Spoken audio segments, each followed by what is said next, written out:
What's going on, guys? Welcome back to the channel. Appreciate you stopping by for another video. This is just another critic. Today we're going over college football week 2 biggest takeaways. If you are here on YouTube, I definitely appreciate you watching my videos. If you're listening on the podcast, hop over to my YouTube and check out the actual video, so you do have something to look at.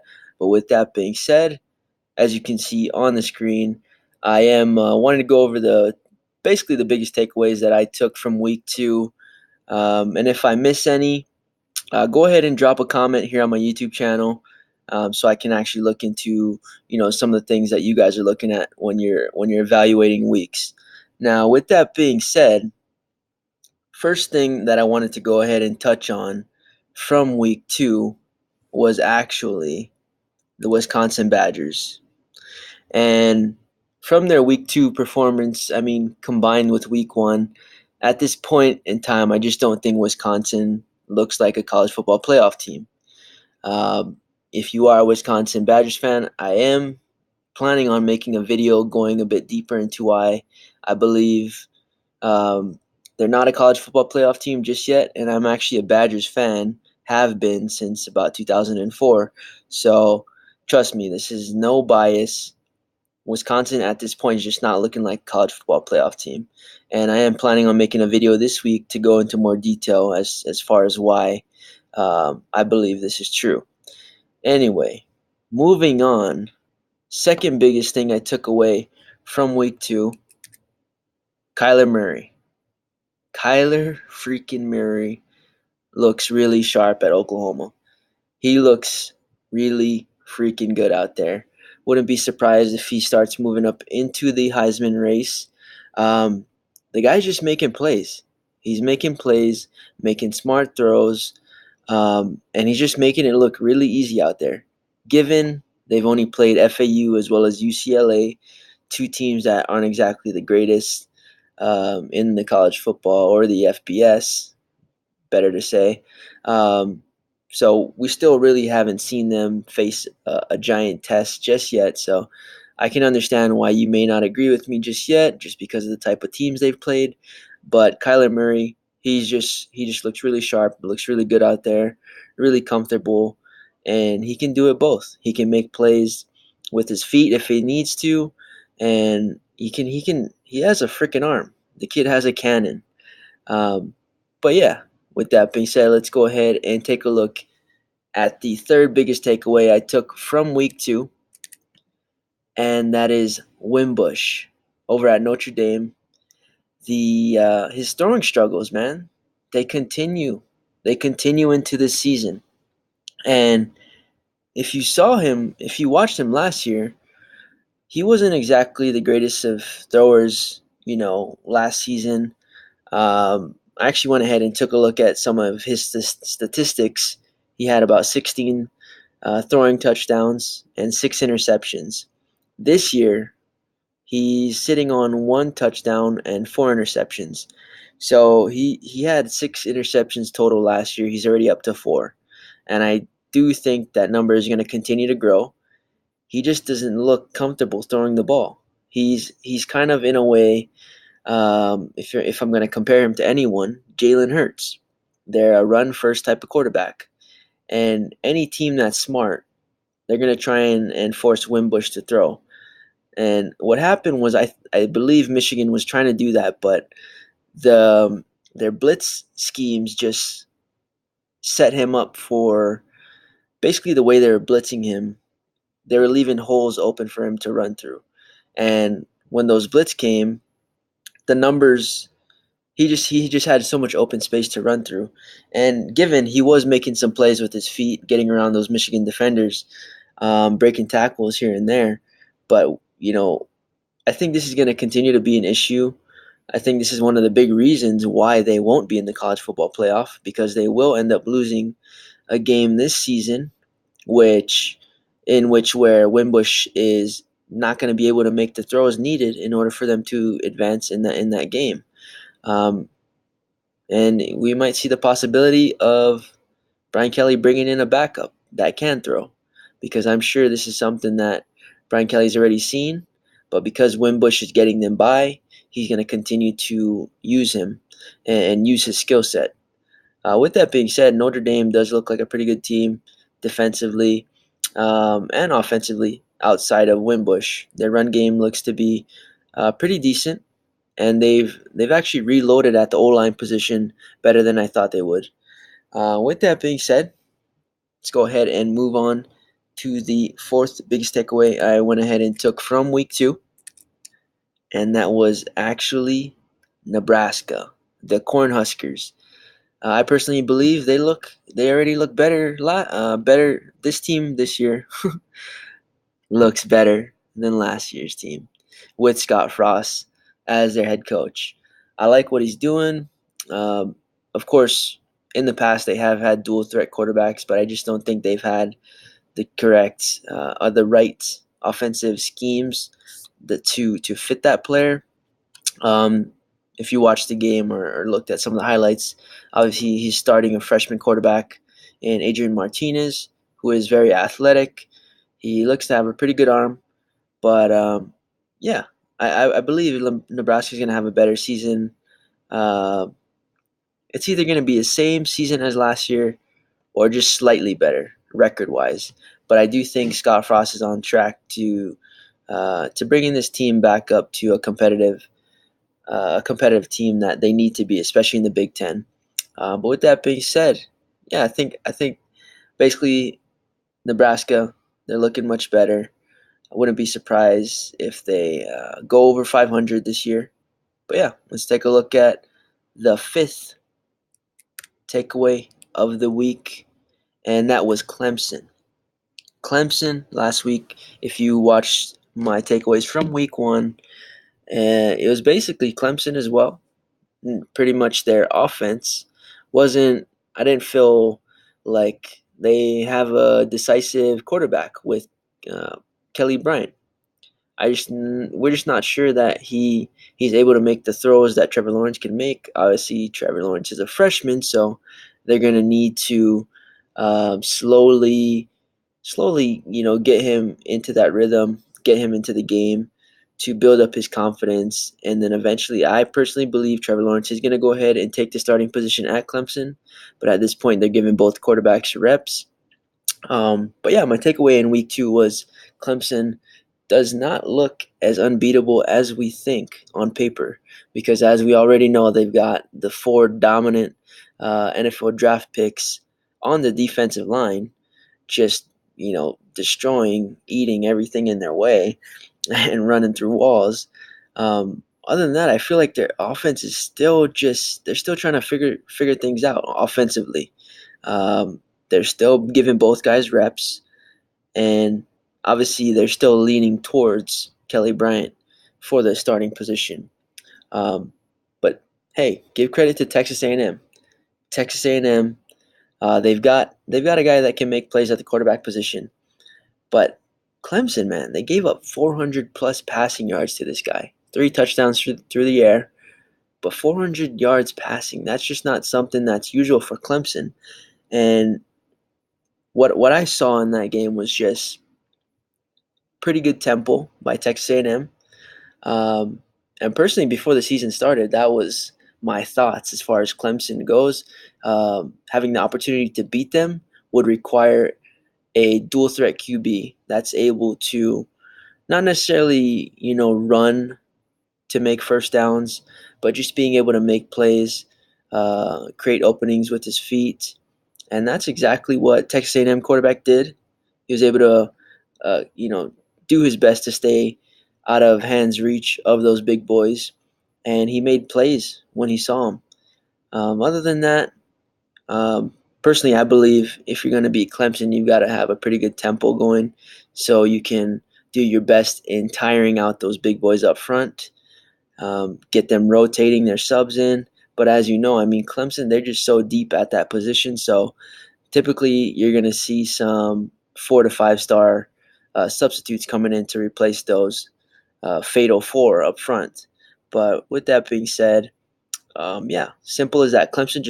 I just don't think they're as unbeatable as we think at this point in the season. Obviously, they're going to continue to get better as the season moves along, typically with everyone else. yeah, let's take a look at what we've got next. The sixth biggest takeaway of the week, I went ahead and took a look at Florida. Florida, man, I was just watching college football live today, and they made a really good point. I mean, Florida used to be one of the better states in college football. Miami, they had their nice era where they were continuing to compete for BCS championships, and then we had Florida when Urban Meyer was there, even when Spurrier was there. Also had Florida State with Bobby Bowden, and at this point, the best team in Florida looks to be UCF, the returning national champions, right? No, but with that being said, I mean, Florida, it just looks to me like they're still rebuilding. This is not going to be their year. I think they're going to need a change at the quarterback position.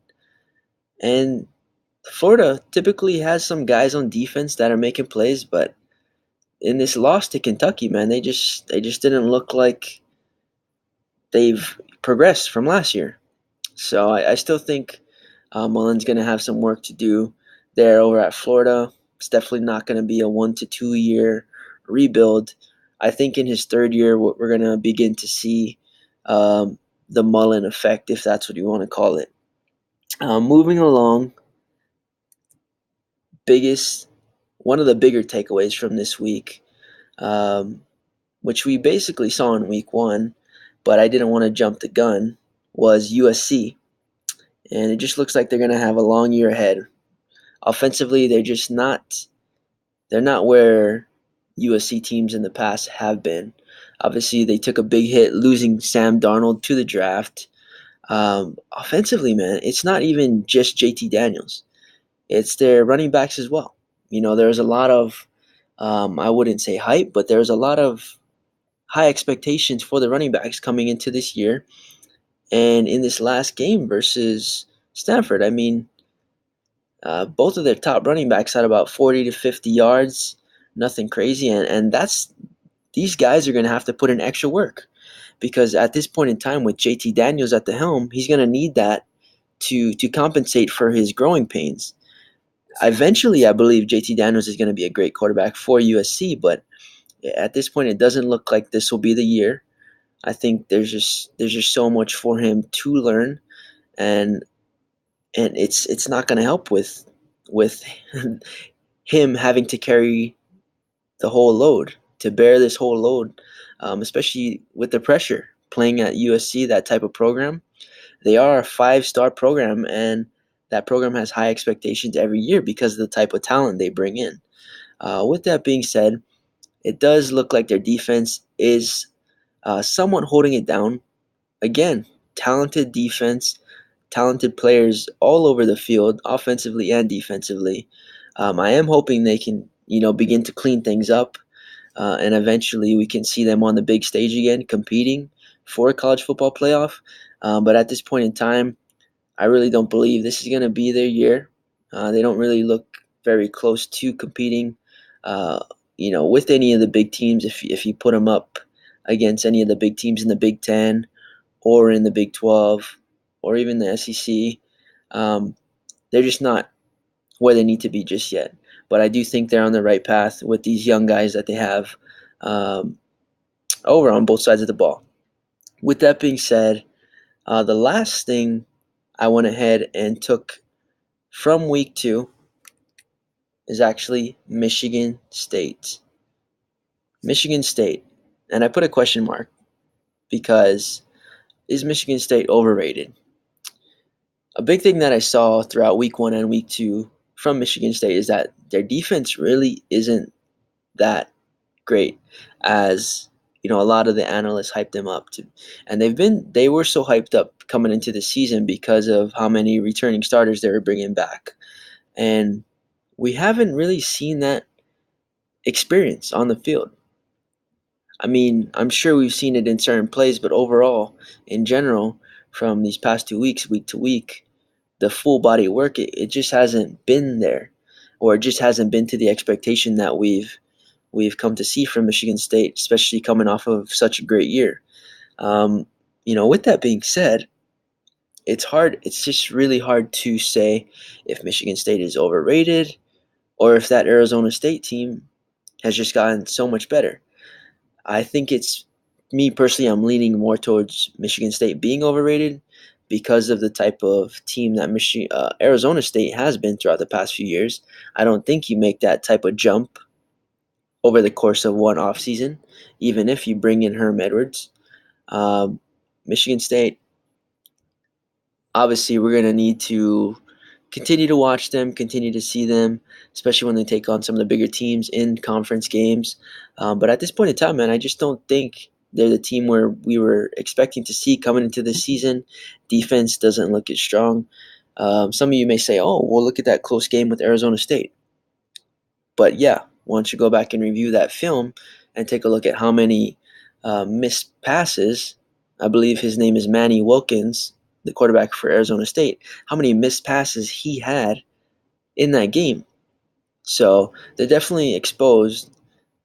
There's definitely plays to be made, but Wilkins just missed on a handful of them. So coming into some of the big games down the road with much better quarterbacks who have more experience against teams such as Michigan State, I don't think they're going to miss those throws. Now, with that being said, um, I still think Michigan State can have a good season, but I definitely don't think they're a playoff contender at this point in time. And those are basically the biggest things I took away from week 2.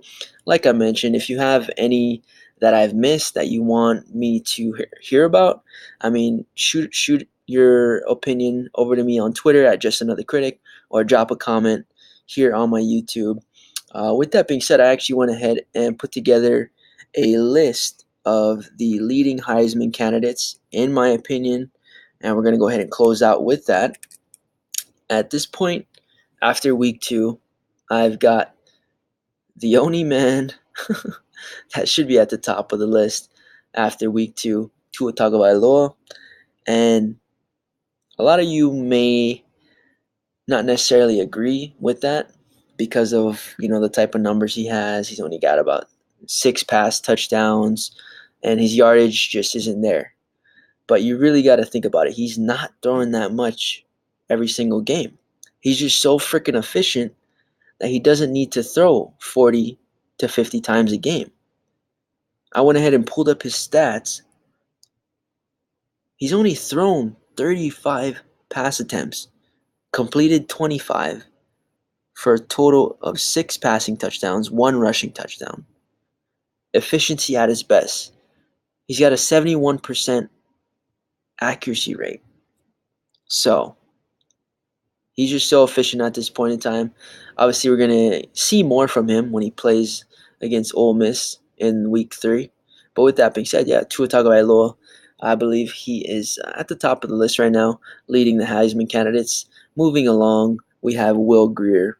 As you already know, Will Grier is just a beast. The guy is really, really freaking good. He gets the ball out of his hands so dang quick that it's so hard for defenses to actually get to him. The pass rush is just not getting to him because of how quick his release is. He's at this point in the season, he's got a 76% completion rate. He's got 60 attempts, 46 completions for 9 touchdowns. Really good statistics, and he's on a winning team, obviously, in the top 25. We've then got Jonathan Taylor at number 3. He's right around 400 rushing yards, 5 touchdowns on the ground. Fourth, went ahead and went with Trace McSorley, just because of the type of impact that he makes on his team. He's basically carrying Penn State on his back. Not necessarily for his statistics. He's got a 50% completion rate and 6 total touchdowns. I believe he's got 3 rushing touchdowns, 3 passing touchdowns. And my last Heisman candidate right now, leading Heisman candidate, is Brett Ripien. I believe that's how you pronounce his last name. He's over at Boise State. And a lot of you may be thinking, he's at Boise State, dude. They're playing all these crappy teams, da-da-da-da-da.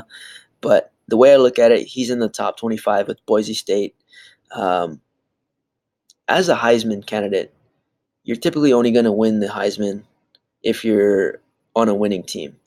And at this point in time, Boise State, I don't see why they can't go undefeated this year. And if this kid continues to put up those numbers, he's definitely going to continue to stay on this list, and he'll be in New York when that time comes. He's got a 73% completion rate. Um, at this point, he's got 56 attempts, 41 completions for 7 touchdowns. Now, as you can see at the bottom of my screen, if you're watching here on YouTube, my 2 sleepers. First is Drew Lock over at Missouri, 70 attempts, 52 completions for 74% completion rate with 8 touchdowns. And then my second guy, if Hawaii can actually go undefeated, I wouldn't be surprised if he's in New York as well. This guy is Cole McDonald. I did speak about him last week on my week 1 takeaways. Cole McDonald, guys, this dude is putting up numbers. Putting up video game type numbers. At this point, he's got 111 attempts, 78 completions for a 70% completion rate, 13 passing touchdowns, 2 rushing touchdowns, and over 1,000 passing yards. Yes, all and everything I just said is very real. A total of 15 touchdowns, 70% completion rate, and 1,000 yards in 3 weeks of football. Obviously, he's not playing the greatest of competition, but still, those numbers are ridiculous. Now, we are going to be able to see them playing some more competitive matches this year. But with that being said, he's one of the sleepers. And if you put up those type of numbers and you're on a winning team, you're definitely going to begin to climb the Heisman talks. But yeah, with that being said, guys, definitely appreciate you guys listening over on the podcast as well as watching here on YouTube. Like I mentioned, if you guys have any opinions, any comments, drop them in the comments. Hit me up on Twitter, whatever it may be. With that being said, I appreciate you guys. If you guys agree with what I went over today, awesome. If you don't, awesome. As you already know, I'm just another critic. And with that being said, you guys have a great rest of your evening. We'll catch you on the next video or the next podcast. Take care. Peace.